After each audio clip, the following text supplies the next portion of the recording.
I am delighted to be joined by Reb Veale today. Thank you so much, Rob, for giving up time to tell us about your masterclass, which you are presenting at the conference, at the masterclasses next year. So do please start by telling us a little bit more about you and your masterclass, which is entitled Micro Compassions, Radical and Real Kindness. Thank you so much, Karen. I'm just so chuffed to be sharing a masterclass and sharing a masterclass about something I feel so passionately about. So wholehearted thanks to you and everybody else who is part of running the NLP conference and NLP International Conference masterclasses. So my name's Reb Veale. I'm lucky enough to be an NLP master trainer. And for many years, I've held membership for two organizations I feel passionately about. There's ANLP. I'm hugely proud to be an international ambassador for ANLP. I've been a member of ANLP almost as long as I can remember. It's a long time. So I live in France and I'm ANLP ambassador for France. So I'm very grateful for that. And also I'm a member of INNOPTA, which is the International NLP Trainers Association. And these days, for the most part, I share the privilege of co-training, trainers training with Dr. Henry Lydiard. So that's my NLP history, as it were. I'm also probably fairly known in ANLP and the NLP conference for being in the world of M-braining and MBIT, so multiple braining and multiple brain integration techniques. I'm lucky enough to have been in that since early 2013. And I combine those passions these days and do a fair amount of MBIT training, of coach certifications, MBIT Master Coach certification, and also MBIT Trainers training as well. So that's really, the two of those together have formed the basis of this particular masterclass that I'm presenting next year in 2025. Alongside those, I'm also a coach. So like many of the people watching this and the masterclass, I'm a jobbing coach and also a coach supervisor as well. And aside from those work things, I mentioned that I live in France. So I'm busy making jam, pickles, bottles, chutneys, and goodness knows what else from what we're lucky enough the land here produces. So I just get the nice problem to deal with to store things away a bit. I think of myself as a bit of a sort of French housewife squirrel. I squirrel things away into my cave or cellar for days like this in autumn and winter when days are getting shorter and we just want to enjoy those last rays of summer a little bit longer, deep into the winter like Jules. And then in addition to living here and working from here, I'm also, depending on which language you may speak to me in, I'm a yaya, which is Greek for grandma. If you're speaking to me in French, I'm a mammy, which is also grandma. And a nonna in Italian. And a nonna in Italian, exactly so. Although that's not one of the languages I've spoken yet. I'm not putting a never on that. Never say never again. I'm also a wife. I'm a stepmom. I'm have a passion for people. Everything in my life that I've been lucky enough to get involved in has been about people. I started off in anthropology and politics. Fairly bullshit. Interesting. Bullshit end is politics, and Yeah. the more compassionate end is anthropology. And then I got interested in leadership, learning, psychology, coaching, NLP, and training. And ultimately, it came fairly late on that I realized, oh, they are linked. It's about people. And so my lifetime fascination so far has been about people. And And realistically, that's where I want to spend the rest of my life as well, because it's literally what makes, well, not literally, metaphorically, what makes the world go round. Absolutely. So tell us a bit more about micro compassions then. So I love the fact that you included the subtitle as well. So micro compassion's the difference that radical and real kindness makes in a divided world. And I don't know if it's just me and my coachees or my friends and the news that I read, although I ration myself in terms of that. There's quite a lot of focus on division in the world. There's quite a lot of focus on how people and do a lot of othering, do a lot of us and them, or, well, we don't believe in this candidate, or in this country, we don't approve of what's going on there. Even within society and within my friends group, we have a lot of opinion shared. And of course, that's good. There's nothing wrong with recognizing difference.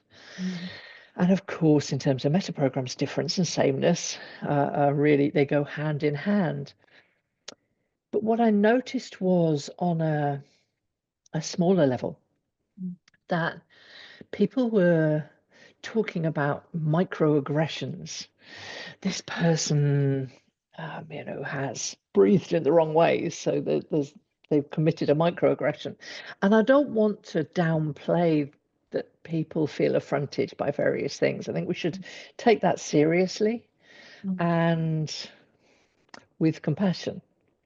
So we should recognize what other people's lived experience is. But it did get me curious. So I started playing with this idea of, in NLP, we know that whatever we focus on increases. So if all that we focus on is microaggressions, that could actually feel not very resourceful. It might lead to things that weren't that ecological, because if we focus on microaggressions, they become bigger aggressions and bigger aggressions, and that didn't feel very comfortable on the inside of me. So I started considering, well, what if we focus on micro compassions? How might that be? Well, of course, I got a little bit excited by that. Those of you know a little bit about embraining, my heart started getting quite excited about what that might lead to. What might that make possible in the world? So I started playing around with that, and it led me into such an excited, almost stream of consciousness, although over a period of time, that it led to I'm in the middle of writing a very thin volume, a small book that will be published next year, just before the masterclass.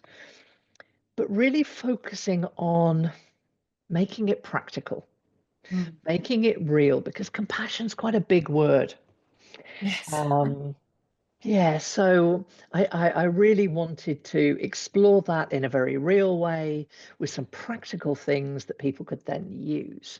So that's really a bit more about the masterclass itself. Wonderful. So what is fresh, innovative or new that delegates will take away from your masterclass?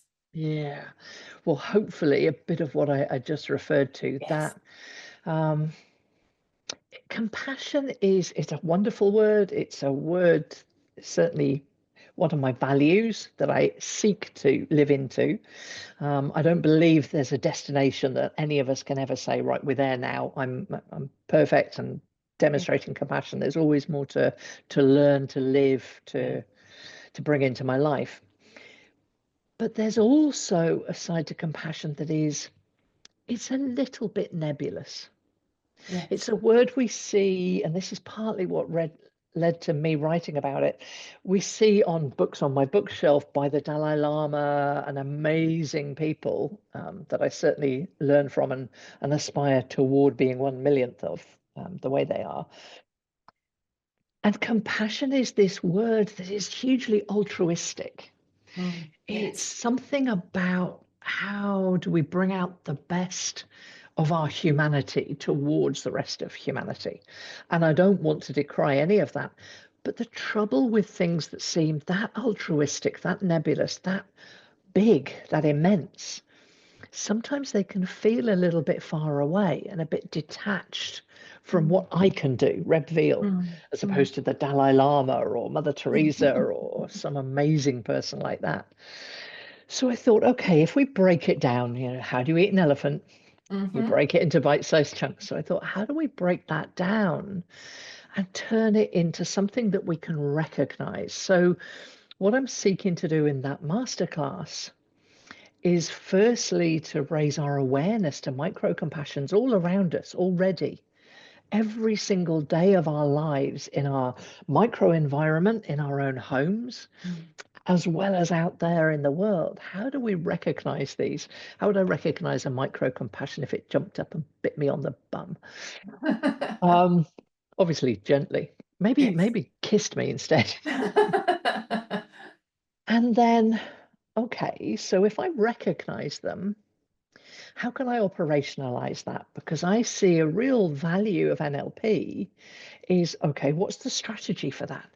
How Mm, do I turn it into something real that I can operationalize, that I can use in my mm. own life to get the best out of myself and the best out Yeah. of my life, but also with my clients? If I'm an NLPer out there that is either coaching people or using it in my everyday work, if I'm employed Mm, or I'm consulting in organizations, how do I make this real and bring it into practice?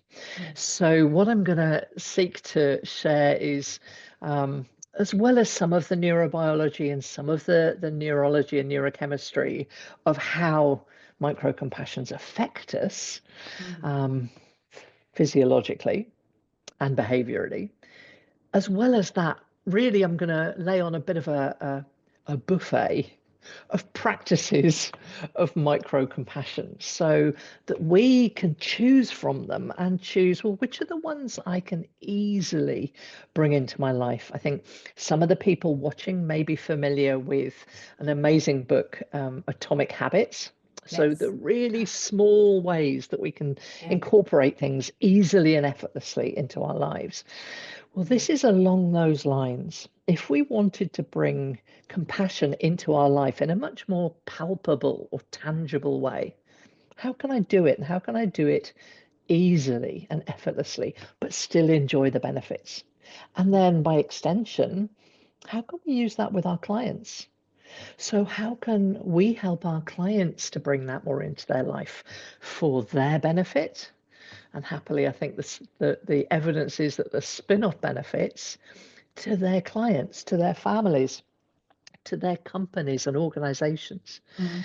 So that's where I'm hoping to go in terms of making it real and breaking it down so that it's much more available, much more tangible to everybody. Wonderful. So, if you had a top tip for delegates that are planning on joining your session, either live or the recording afterwards, what would that top tip be? Mm. Well, this top tip I can't claim credit for. This is directly from Grant Suzalu and Marvin Oka, who co-created embraining in the field of MBIT. And they did lots of action research as well as plenty of other research, and they identified that compassion is the highest expression of the heart. So Mhm. when our heart is at its best, when it's really functioning at its highest form, what does it really give forth and what does it experience? So it's both inner and outer, and both and. Mm. And because it's the highest expression of the heart, one of the things they identified is that compassion isn't truly wise compassion and isn't fully complete and integrated if it only includes one or other compassion for others or Right. compassion for self. Mm. And when I'm coaching people or supervising coaches, one of the things they often share is, oh, yeah, I find being compassionate to other people really easy. Yeah. But maybe sometimes being compassionate to ourselves, giving ourselves a bit of a break, giving ourselves a pat on the back or some praise, that might be more challenging. Or for some other people that I'm coaching, maybe the other way around.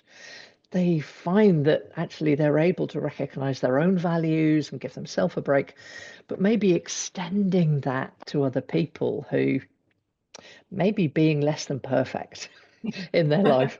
You know, newsflash. Hello. Yeah, that applies to all of us.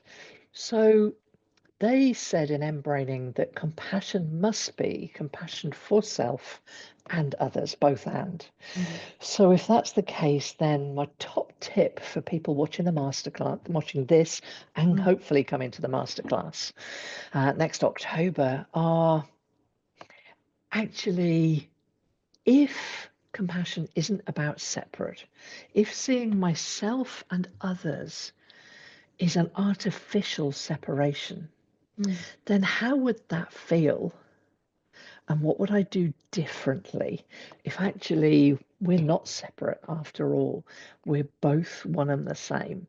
We're part mm, of each other. How would that change the way we do compassioning? Again, those who are familiar with MBIT may know we're a bit funny about the way we use ing on the end of every word.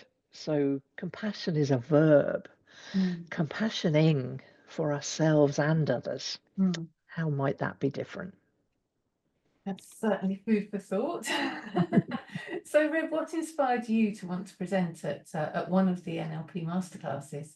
Oh, apart from the fact that I have been lucky enough to come to NLP conferences for a number of years now. And when I heard that ANLP was getting really innovative with the format, I desperately wanted to be involved, because who wouldn't want to be involved, whether that's being lucky enough to present one of the masterclasses and facilitate that, or come along to all of the masterclasses and then the conference in 2026. Mm, So I wanted to be part of that in whatever form that was going to be possible. Um, I truly believe that ANLP, having hosted and run the NLP International Conference for a number of years now, has done a phenomenal job. And in the spirit of continuing to improve, take feedback, innovate, I was just so excited, and I can tell my skin's going now, which of course is one of the signs for me. yes. Um, yeah, when I heard that ANLP was taking the best of both worlds, keeping virtual access for the widest possible access for everyone around the world, Mm, including those who, for whatever reason, didn't want to travel or couldn't travel, keeping that virtual access and spreading it out really ecologically so that we've got all of our continuing professional development, our CPD, spread out over more than a year. So keeping that virtual access, and amazing speakers. I've already listened to almost all of the talks so far, the presenter talks for the masterclasses. mm. Um, and then obviously in 26, we've got the in-person again. Those who have already met me or heard me talk know I'm a bit of a hugger. I think it goes with the Yes. compassion thing. So in 2026, also having the opportunity, both and the opportunity to be in person Mm, in London, to meet together, to really deep dive into 2 whole days of sessions, and the chance in breaks to meet and have coffee and what have you, and and um, hugs. and hugs. Yes, it wouldn't be real or me if I didn't mention the hugs. But yeah, again, that both and the opportunity to have the in-person and still all of the masterclasses. And depending on when you're listening to this course, this talk about the masterclass in October 25, if you're getting in early enough, then there may still be the opportunity to get all of those masterclasses as well as part of your in-person conference ticket. Yes. So, just so excited. Wonderful. So to remind those watching, Reb is presenting her virtual masterclass on micro compassions. And that's on, let me remember, it's the 16th of October, which is Thursday, and it's a lunchtime session. It's going to be on 12 till 2. That's 12 till 2 GM. No, BST, because the clocks won't have gone forward and back by then. So it will be 12 till 2 BST, which obviously will be slightly later for you in France, so still a sensible time. Very much looking forward to micro compassions. Love the idea of both and as well. So I'll be working on the top tip. Thank you. And so yes, very much looking forward to seeing you in October 2025. So thank you, Reb. You're welcome. Thank you.